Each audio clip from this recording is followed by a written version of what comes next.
दोस्तों जरा इन फोटोज पर नजर डालिए। ये है द्वारका, जिसकी रचना खुद भगवान श्री कृष्ण ने की थी। हिंदू धर्म में इस द्वारका को 7 सबसे पवित्र शहरों में गिना जाता है। महाभारत के मौसाला पर्व में बताया गया है कि कलयुग के शुरुआत में जब श्री कृष्ण ने पृथ्वी को छोड़ा था, तब उनकी बनाई द्वारका नगरी समुद्र में समा गई थी। अब देखो, आज भी गुजरात में द्वारका नाम का एक शहर है जो देवभूमि द्वारका डिस्ट्रिक्ट में आता है। यहाँ 2500 साल पुराना द्वारकाधीश टेम्पल है, जो एग्जैक्टली उस जगह के बगल में बना हुआ है जहाँ गोमती नदी अरब सागर में जाकर मिलती है। समुद्र में डूबी श्री कृष्ण की द्वारका भी हमें इस एरिया में मिली, जिसको साल 1963 में खोजा गया था। बाद में 1983 से 1990 के बीच आर्कियोलॉजिस्ट को यहाँ प्राचीन द्वारका के कई सबूत मिले। यहाँ मौजूद स्टोन ब्लॉक्स और पिलर्स की कार्बन डेटिंग करने पर यह पता चला कि ये 3000 BC से 1500 BC के बीच के हैं, यानी करीब 5000 साल पुराने। कुछ रिपोर्ट्स तो ये भी दावा करती है कि lost city of Dwarka 7500 BC तक पुरानी हो सकती है। और अगर ऐसा है तो ये दुनिया के सबसे प्राचीन शहरों में से एक रहा होगा। अभी कुछ दिनों पहले एक वीडियो में मैंने आपको कुमारी कंदम के बारे में बताया था, जो एक प्राचीन तमिल किंगडम हुआ करता था और द्वारका की तरह ही समुद्र में समा गया था। इन दोनों ही शहरों में भारत के प्राचीन इतिहास के वो लॉस्ट पीसेस मौजूद थे जो शायद अब हम कभी भी नहीं जोड़ पाएंगे।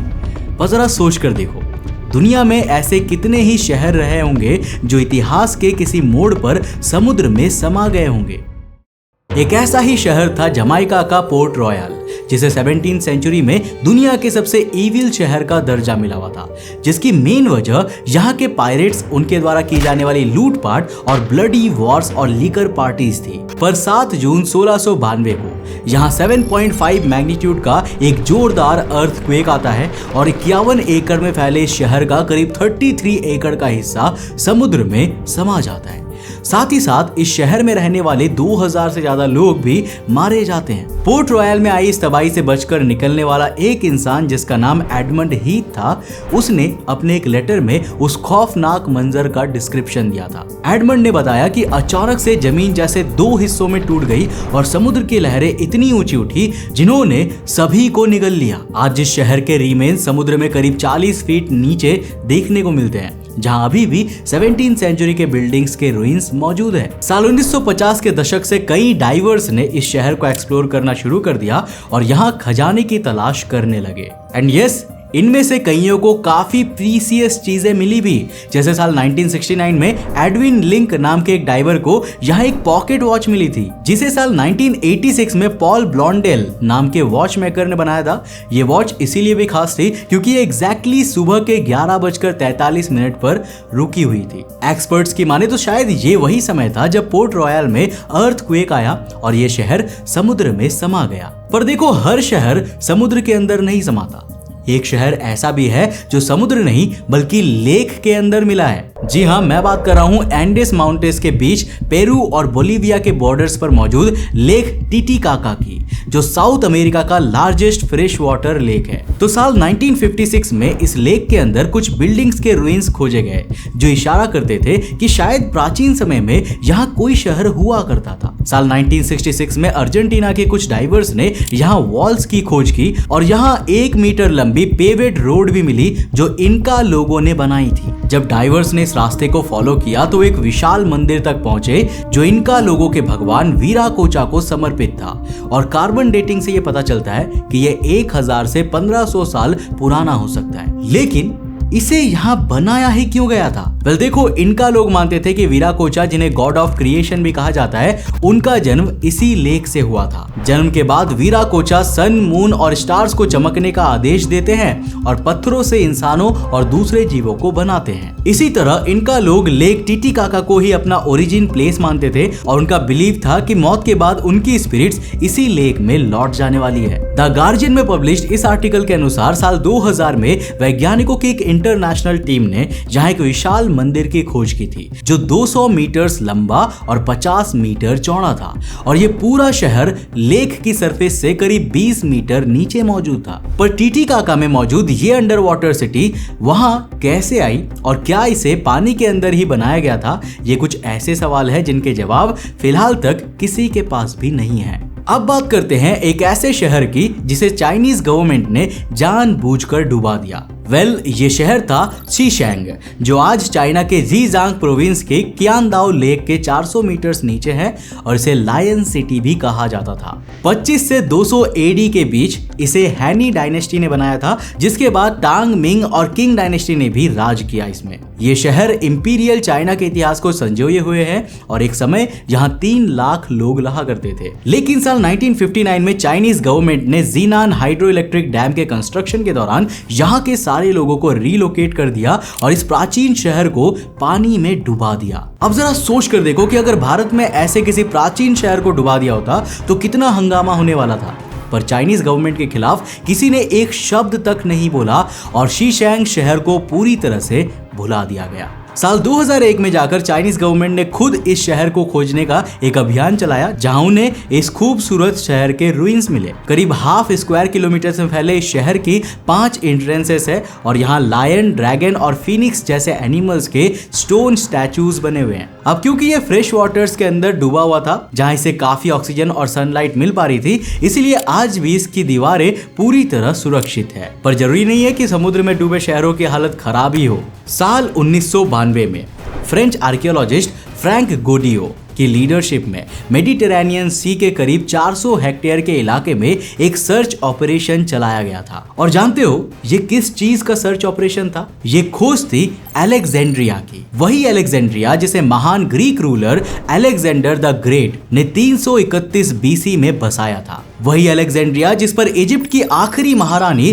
क्लियोपैट्रा राज किया करती थी और जो दुनिया के सबसे एडवांस शहरों में गिना जाता था और जिसकी पॉलिटिकल, रिलीजियस, कल्चरल और साइंटिफिक ब्यूटी के बारे में महान ग्रीक फिलोसोफर स्ट्रैबो ने भी लिखा है। इस शहर में 1 लाख से ज्यादा लोग रहा करते थे और यहाँ कई टेम्पल्स, पैलेसेस, रॉयल गार्डन्स और हार्बर्स थे। मेडिटेरेनियन सी के किनारे बसा ये शहर उस समय की दुनिया का एक मेजर ट्रेडिंग पोर्ट हुआ करता था। यहाँ एक विशाल लाइब्रेरी भी थी जहाँ 5 लाख से ज्यादा पेपायरस रोल्स रखे हुए थे। और शहर का सबसे बड़ा अट्रैक्शन था फैरोज ऑफ अलेक्जेंड्रिया, जो 130 मीटर ऊंचा एक लाइट हाउस था और प्राचीन दुनिया के 7 अजूबों में गिना जाता था। पर 21 अगस्त 365 एडी को यहाँ एक अर्थक्वेक आता है और अलेक्जेंड्रिया पानी में समा जाती है।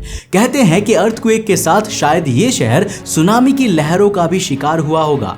खैर, साल 1992 से 2000 के बीच अलेक्जेंड्रिया के रुइंस को सरफेस से करीब 4 से 6 मीटर्स नीचे ही खोज लिया गया। साल 1994 में फ्रेंच आर्कियोलॉजिस्ट की एक टीम ने फैरोज ऑफ अलेक्जेंड्रिया के रिमेन्स को भी खोज निकाले। अब ये लाइट हाउस तो आज बर्बाद हो चुका है, पर अलेक्जेंड्रिया के खूबसूरत स्टैचूज, महल और मंदिर आज भी समुद्र के नीचे सुरक्षित है। इन्हें देखकर ऐसा लगता है मानो इजिप्शियन रूलर्स आज भी इस शहर पर राज करते हो।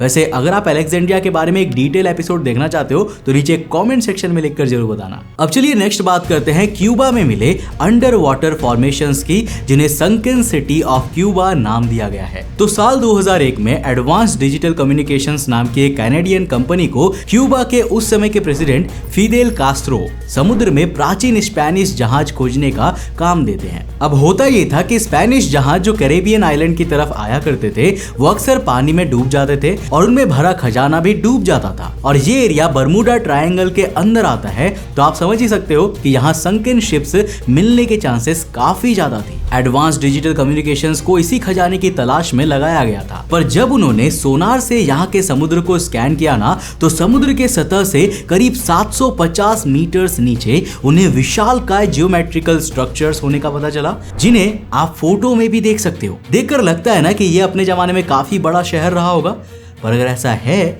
तो किसी को इसके एग्जिस्टेंस के बारे में पता क्यों नहीं था? कई लोगों ने दावा किया कि शायद ये प्राचीन एटलांटिस शहर हो सकता है जो समुद्र में समा गया था। पर प्लेटो के अनुसार तो एटलांटिस शहर अटलांटिक ओशन में स्ट्रेट ऑफ जिब्राल्टर के वेस्ट में था। लेकिन ये तो कुछ ज्यादा ही वेस्ट हो रहा है, क्योंकि यूरोप से ये शहर सीधा नॉर्थ अमेरिका तो शिफ्ट नहीं हो गया होगा ना। कुछ प्राचीन माया लेजेंड्स में भी एक आइलैंड के बारे में बताया गया है जिस पर उनके लोग रहा करते थे और वो पानी में डूब गया था। पर क्या ये वही मायन आइलैंड है? अब देखो, मायन सिविलाइजेशन की बात करें तो इनकी हिस्ट्री 1000 बीसी से ज्यादा पहले की तो बिल्कुल भी नहीं है। इनफैक्ट ऑफिशियली तो इस सिविलाइजेशन की शुरुआत 250 बीसी से ही मानी गई है। तो समुद्र से 750 मीटर नीचे ये शहर पहुंचा कैसे? वेल, दुनिया भर में हमें पानी के नीचे जो शहर मिले हैं वो एट मैक्स 120 मीटर्स की गहराई तक ही मिलते हैं, और वैज्ञानिकों की माने तो इतनी गहराई तक पहुंचने के लिए इस शहर को कम से कम 50,000 साल पुराना होना ही पड़ेगा, जो ह्यूमन हिस्ट्री को देखते हुए तो पॉसिबल ही नजर नहीं आता। तो क्या इस शहर में कुछ ऐसा हुआ था जो हमने इंसानी इतिहास में कभी देखा ही नहीं है, या फिर यहाँ कुछ पीसेस ऑफ एविडेंसेस है जो अभी भी हमसे मिस हो रहे हैं? वेल, आपकी क्या राय है नीचे कमेंट सेक्शन में लिखकर जरूर बताना। और हाँ, अगर आपको इस वीडियो का सेकंड पार्ट देखना है ना, तो मुझे नीचे कमेंट में लिखकर बताना। कमेंट ज्यादा हुए तो मैं इसका सेकंड एपिसोड भी लेकर आऊंगा, जो कि और भी ज्यादा इंटरेस्टिंग होगा। अगर वीडियो पसंद आया तो इस वीडियो को लाइक करने के साथ साथ अपने फ्रेंड्स के साथ जरूर शेयर करना। अगर आप नए हो इस चैनल पे तो इस चैनल को सब्सक्राइब करने के साथ साथ नोटिफिकेशन बेल ऑन कर देना। और अगर आपको ये वीडियो पसंद आया है तो आपको ये वाली वीडियो भी डेफिनेटली पसंद आएगी, जिसमें हमने बात किया है जापान के समुद्र के नीचे मिले एक ऐसे पिरामिड शहर के बारे में जिसको आप यकीन नहीं करोगे कि उसे इंसानों ने ही नहीं बनाया। लेकिन आखिर उस शहर को बनाया किसने? यहाँ पर टैप करो और जाकर देखो, बहुत ही इंटरेस्टिंग वीडियो है। मैं मिलता हूं आपको नेक्स्ट एपिसोड के साथ, तब तक के लिए बाय, जय हिंद।